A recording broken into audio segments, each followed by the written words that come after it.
Hello friends, welcome back to fly for life YouTube channel. இன்றைக்கி நம்ம பார்க்கக்கூடிய topic எதை பற்றி அப்படின்னா, புதுசாக பிஸ்னஸ் ஸ்டார்ட் பண்ணுறவங்க எப்படி ஸ்டார்ட் பண்ணுறது, எந்த மாதிரி பிஸ்னஸ் ஸ்டார்ட் பண்ணுறது, அதில் எப்படி நம்ம ஜெயிக்கிறது அப்படிங்கிறத பற்றி நிறைய பேர் கன்ஃபியூஷன்ஸ் இருக்கும்.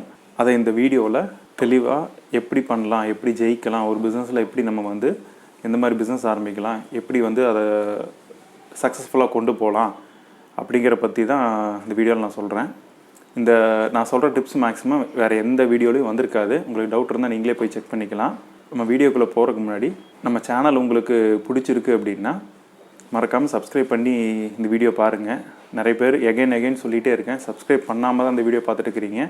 அதேமாதிரி உங்கள் ஃப்ரெண்ட்ஸுக்கும் நீங்கள் சொல்லுங்கள். அப்போ தான் என்னால் நிறைய வீடியோஸ் போட முடியும்.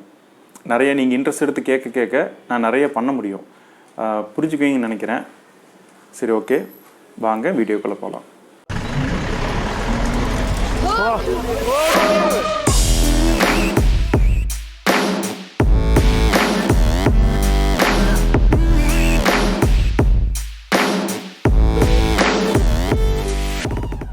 பிஸ்னஸ் அப்படின்னா நிறைய பேருக்கு வந்து கொஞ்சம் பயம் இருக்குது.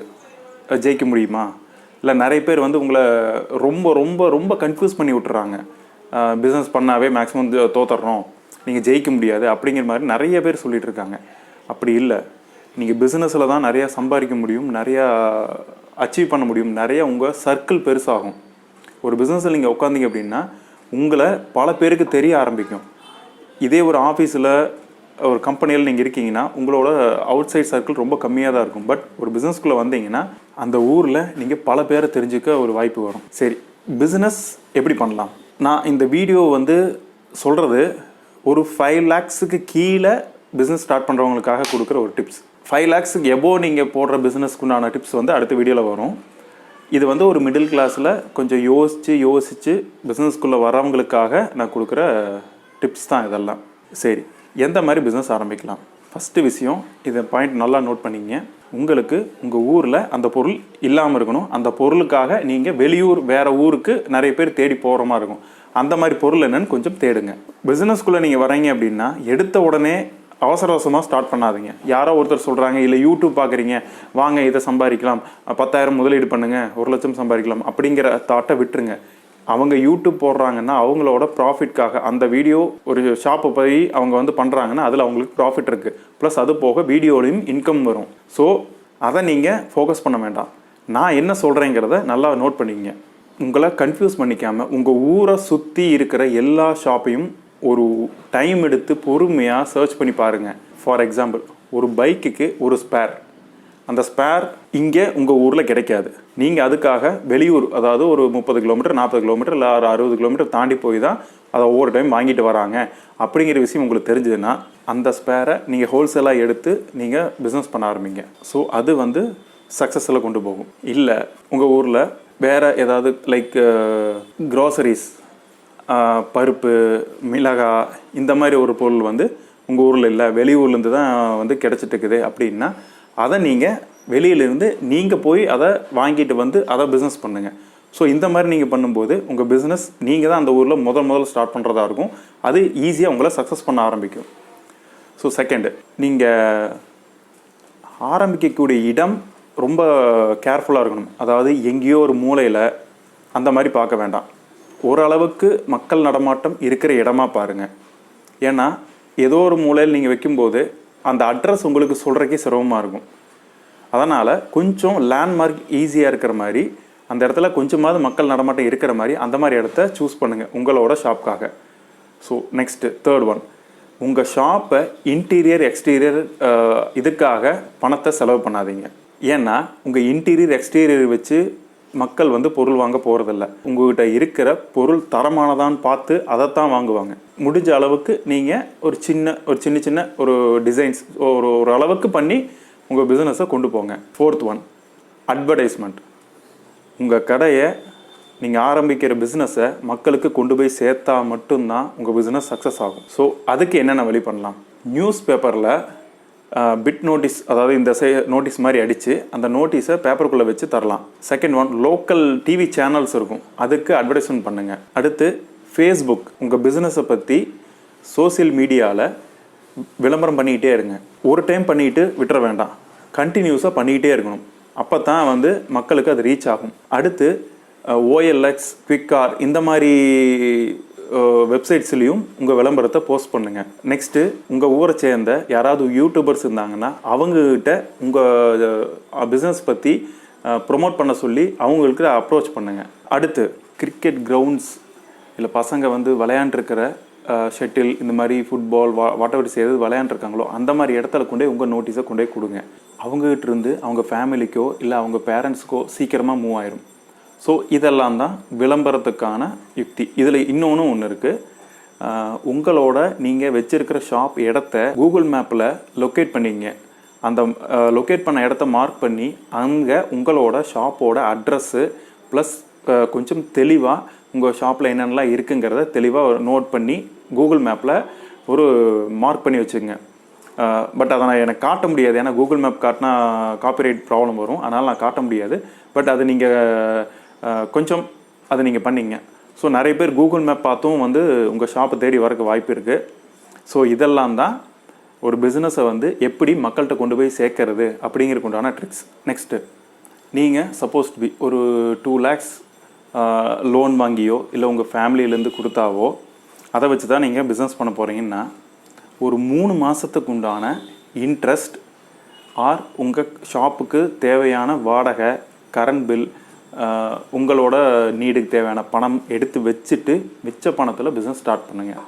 ஏன்னா ஒரு சில பிஸ்னஸ் ரொம்ப குவிக்காக பூம் ஆகிரும், ஒரு சில பிஸ்னஸ் கொஞ்சம் டைம் எடுக்கும், மக்கள்கிட்ட ரீச் ஆகி உங்களை தேடி வரக்கு கொஞ்சம் டைம் எடுக்கும். ஸோ 3 monthsக்கு தேவையான உங்களோட செலவுக்கு உண்டான பணம் எடுத்து வச்சுட்டு மிச்ச பணத்தில் பிஸ்னஸ் ஸ்டார்ட் பண்ணுங்கள். ஏன்னா ஏதாவது ஒரு உங்களுக்கு பிஸ்னஸ் டல்லாக இருக்குது அப்படிங்கும்போது இந்த பணம் யூஸ் ஆகும். நிறைய பேர் பண்ணுற தப்பு என்னென்னா, ஒரு பிஸ்னஸ் கான்ஃபிடண்ட்டாக ஸ்டார்ட் பண்ணுறாங்க, 1 month or 2 months வெயிட் பண்ணி பார்க்குறாங்க, பிஸ்னஸ் க்ரோத் ஆகலை அப்படின்ட்டு உடனே அந்த பிஸ்னஸ் க்ளோஸ் பண்ணிட்டு போயிடுறாங்க. இந்த மாதிரி நான் நிறைய பேர் பார்த்துட்டேன். ஏன் அப்படி உடனே நீங்கள் போகிறீங்கன்னு எனக்கு புரியல. ஒரு பிஸ்னஸ்னால் கொஞ்சம் டைம் எடுக்கும். ஆக்சுவலாக பிஸ்னஸ்னாவே அப்ஸ் அண்ட் டவுன்ஸ் இருக்கும். ஒரு சில மாதம் ரொம்ப அதிகமான ப்ராஃபிட் இருக்கும், ஒரு சில மாதம் ரொம்ப டல்லாக இருக்கும். நீங்கள் உங்கள் பிஸ்னஸ் பூமில் இருக்கும்போது, அதாவது ப்ராஃபிட் அதிகமாக வந்துட்டு இருக்கும்போது அந்த பணம் கொஞ்சம் சேவ் பண்ணி வச்சுங்க. ஏன்னா ஒரு சில மாதம் பிஸ்னஸ் டல்லாக இருக்கும்போது அந்த பணத்தை யூட்டிலைஸ் பண்ணிக்கலாம். நிறைய பேர் வந்து அந்த பிஸ்னஸ் வந்து ஒரு மாதம் வந்து ப்ராஃபிட் வந்து ஒரு 50,000 வரும்னு வச்சுங்களேன். ஓகே, பிஸ்னஸ் பூம் ஆயிடுச்சு அப்படின்னு நினச்சிட்டு அந்த ப்ராஃபிட் பணம் முழுசாக எடுத்து செலவு பண்ணிடுறது. அப்புறம் ஒரு 2 மாதம் வந்து பிஸ்னஸ் டல்லாக இருக்கும்போது என் கையில் பணம் இல்லை அப்படின்ட்டு வெளியே கடன் வாங்குறது இல்லை வேறு ஏதாவது சிக்கலில் போய் மாட்டிக்கிறாங்க. ஸோ இந்த தப்பை பண்ணாதீங்க. So last one. ஸோ அடுத்து நீங்கள் பிஸ்னஸில் தெரிஞ்சுக்க வேண்டிய இன்னொரு விஷயம், நீங்கள் ஒரு பொருள் வாங்கி விற்கிறவங்களாக இருந்ததுன்னா நீங்கள் வாங்கக்கூடிய அந்த பொருள் ஒரு ரீசெல்லர்லேருந்து வாங்கக்கூடாது. ஹோல்சேல் எங்கே கிடைக்குதோ அங்கே இருந்து நீ வாங்கணும். ஏன்னா அங்கேருந்து நீங்கள் வாங்கினீங்கன்னா தான் உங்களுக்கு ப்ராஃபிட் இருக்கும். ஒரு ஹோல்சேலர்லேருந்து ரீசெல்லருக்கு போச்சு அப்படின்னா ரீசெல்லர் ப்ராஃபிட் வச்சு தான் உங்களுக்கு கொடுப்பாங்க.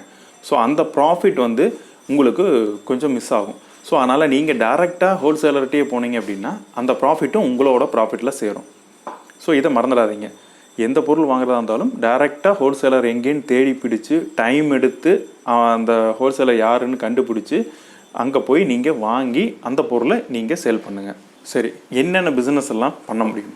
ப்ராஃபிட்டபிள் பிஸ்னஸ் அப்படின்னா ஃபிஷ் அக்வாரியம். அதுக்கு உங்களுக்கு இன்வெஸ்ட்மெண்ட் ரொம்ப கம்மி, ஒரு 1 lakhக்குள்ளே இருந்தால் போதும். குட்டி குட்டி மீன் இல்லை அழகழகான கலர் மீன்கள் அதை வந்து எங்கே கிடைக்கும், ஹோல்சேலாக கிடைக்குன்னு அங்கே போய் தேடி வாங்கிட்டு வந்து அதை மீன் வளர்க்குறதுங்கிறது இப்போ ரொம்ப சாதாரணம் போச்சு. எல்லாருமே அதை வளர்த்துட்டுருக்குறாங்க.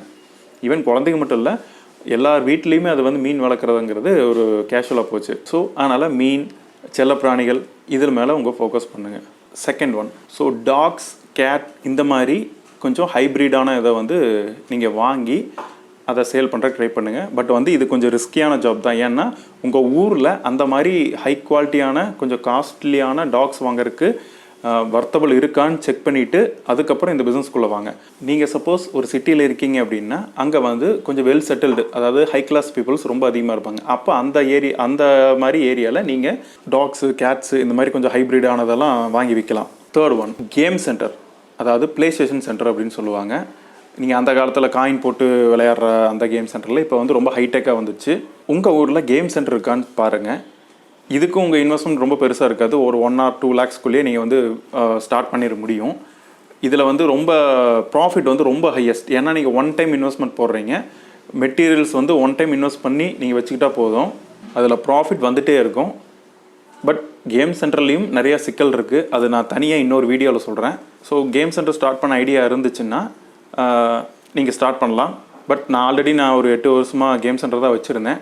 உங்களுக்கு வந்து ஏதாவது ஸ்டார்ட் பண்ணணும் ஐடியா இருந்துச்சுன்னா என்னை கீழே கமெண்டில் மெசேஜ் பண்ணுங்கள். நான் உங்களுக்கு அது எப்படி ஸ்டார்ட் பண்ணுறது என்ன ஏதுங்கிற ஒரு ஐடியா நான் தரேன். 4th one, online sales. அதாவது உங்கள் பொருளை ஆன்லைன் மூலம் உங்கள் ஊரில் இருக்கிற மக்களுக்கு கொண்டு போய் சேர்க்குறது. லைக் ஒரு சாரீஸ்ன்னு வச்சுங்களேன், அவங்க கடையில் போய் தேடி வாங்குகிற இப்போ மக்கள்கிட்ட இருக்கிற ஒரு ட்ராபேக் என்னென்னா, அவங்க டைரெக்டாக போய் தேடி வாங்குற விட ஆன்லைனில் பார்த்து வாங்குறது அவங்களுக்கு கம்ஃபர்டபுளாக இருக்குது. ஸோ நீங்கள் உங்கள் பொருளை ஒரு வெப்சைட் க்ரியேட் பண்ணி ஆன்லைனில் போஸ்ட் பண்ணி அது மூலம் அவங்களுக்கு டோர் டெலிவரி பண்ணுற மாதிரி வச்சுங்க. அது வாட் எவர் இட் இஸ், அது ட்ரெஸ்ஸஸாக இருக்கட்டும், இல்லை க்ராசரிஸ் வீட்டுக்கு தேவையான மளிகை பொருளாக இருக்கட்டும், அரிசி பருப்பு எதாக இருந்தாலும் அவங்களுக்கு நீங்கள் ஆன்லைனில் ஆர்டர் பண்ணி நீங்கள் டோர் டெலிவரி பண்ண மாதிரி வச்சுக்கிட்டீங்க அப்படின்னா அது வந்து ரொம்ப ஈஸியாக ரீச் ஆகும். இது நிறைய ஊரில் இல்லை. அதை நீங்கள் இந்த பிஸ்னஸ் உங்களுக்கு எனக்கு தெரிஞ்சு ரொம்ப 100% வந்து சக்ஸஸாக இருக்க வாய்ப்பு இருக்குது. பட் இதுக்கு உண்டான எஃபர்ட் ரொம்ப அதிகமாக இருக்கணும். இந்த பிஸ்னஸ் வந்து மக்களுக்கு ரீச் ஆகணும், அப்போ தான் உங்களுக்கு ஆன்லைனில் நிறையா ஆர்டர்ஸ் வர ஆரம்பிக்கும். இல்லைன்னா இதோட பிஸ்னஸ் லெவலும் குறைய ஆரம்பிச்சிடும்.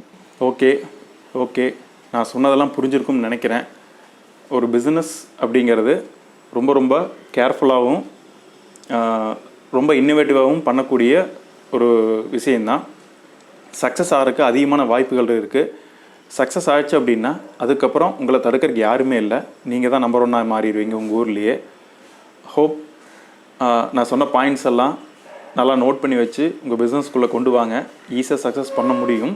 இந்த வீடியோ உங்களுக்கு பிடிச்சிருக்குன்னு நம்புகிறேன். பிடிச்சிருந்துச்சி அப்படின்னா மறக்காமல் லைக் பண்ணுங்கள், கமெண்ட் பண்ணுங்கள், சப்ஸ்கிரைப் பண்ணுங்கள், பக்கத்தில் இருக்க பெல் ஐக்கானை கிளிக் பண்ணிக்கங்க. அப்போ தான் அதுக்குண்டான நோட்டிஃபிகேஷன்ஸ் வரும். மறக்காமல் உங்கள் ஃப்ரெண்ட்ஸுக்கு எல்லாருக்கும் ஷேர் பண்ணி அவங்களையும் சப்ஸ்கிரைப் பண்ண சொல்லுங்கள். நம்ம இன்னொரு வீடியோவில் சந்திக்கலாம். தேங்க்யூ.